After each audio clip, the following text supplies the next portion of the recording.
Assalamualaikum warahmatullahi wabarakatuh.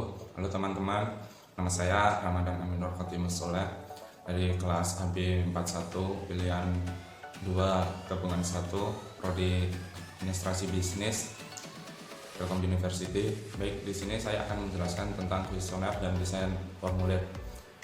Nah, secara garis besar yaitu 1 ikhtisar, 2 kuesioner dan formulir observasi, terus ada proses desain kuesioner, terus tentukan informasi yang dibutuhkan, jenis metode wawancara, metode pertanyaan individual, terus ada mengatasi ketidakmampuan untuk menjawab, ada mengatasi keengganan untuk menjawab, terus ada memilih struktur pertanyaan dan memilih kata tanya. Ada lagi juga menentukan urutan pertanyaan, membentuk dan tata letak, reproduksi kuesioner, pra pengujian, formulir pengamatan, ada riset pemasaran internasional, terus ada lagi etika dalam riset pemasaran, terus aplikasi internet dan komputer, fokus pada grup, terus ringkasan, istilah dan konsep utama, akronim. Kita langsung aja masuk penelitian remaja mencapai tujuan kuesioner. Nah, penelitian pemuda dari Brookfield melakukan survei omnibus anak-anak setiap kuartal. Biasanya YR mewawancarai 150 anak laki-laki dan perempuan berusia antara 6 dan 8 tahun bersama dengan 150 anak laki-laki dan perempuan berusia antara 9 dan 12 tahun. YR menggunakan penyadapan mal dari para ibu untuk merekrut wawancara 4 mata yang berlangsung selama 8 menit. Studi ini mendapat pandangan anak-anak tentang makanan ringan favorit, acara televisi, iklan, terus radio, majalah, kata kunci, dan film. Terus YR sengaja menyimpan kuesionernya hingga 8 menit karena batasan tentang perhatian anak-anak. Presiden YR mencatat bahwa beberapa klien berupaya memenuhi semua tujuan penelitian mereka yang dengan satu studi alih-alih melakukan survei perbaikan tujuan dan survei kembali.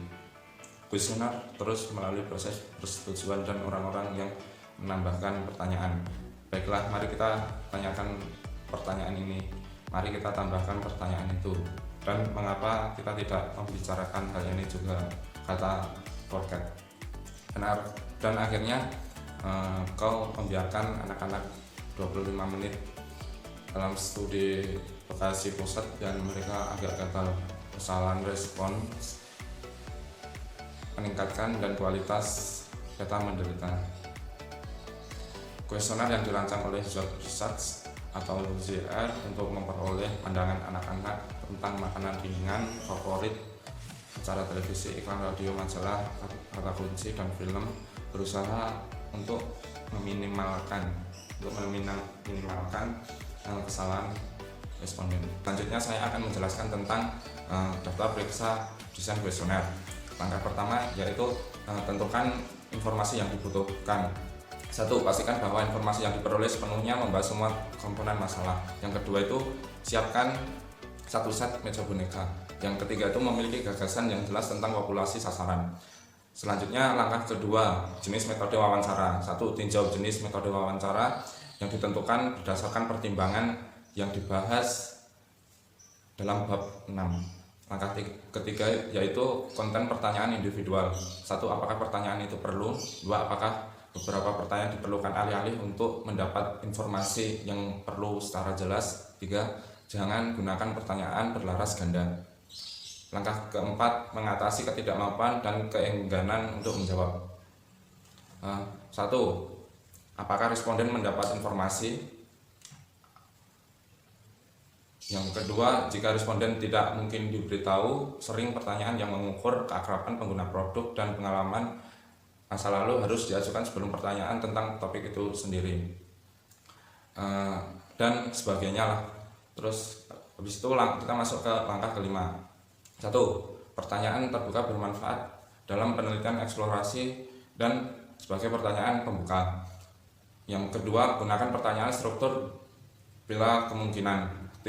Ketiga itu dalam pertanyaan pilihan ganda, alternatif jawaban harus mencakup himpunan semua pilihan yang mungkin dan harus saling eksklusif. Dan selanjutnya kita masuk langkah ke-6, yaitu memilih kata tanya.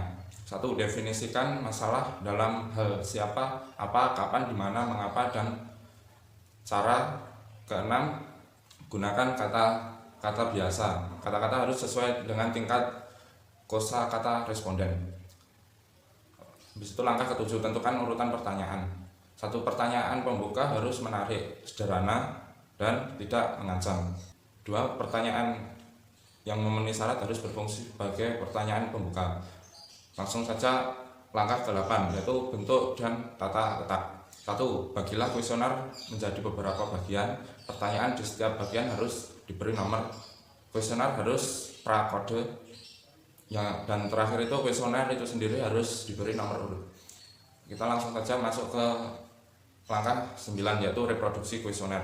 Kuesioner harus memiliki penampilan profesional. Format booklet harus digunakan untuk kuesioner panjang.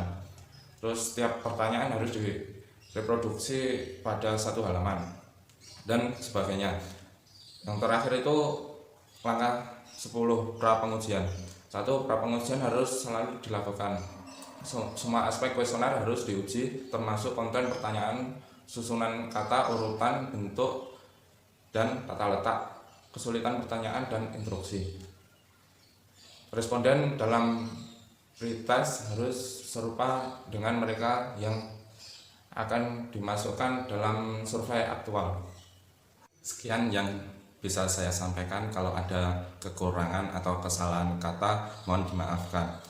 Wassalamualaikum warahmatullahi wabarakatuh.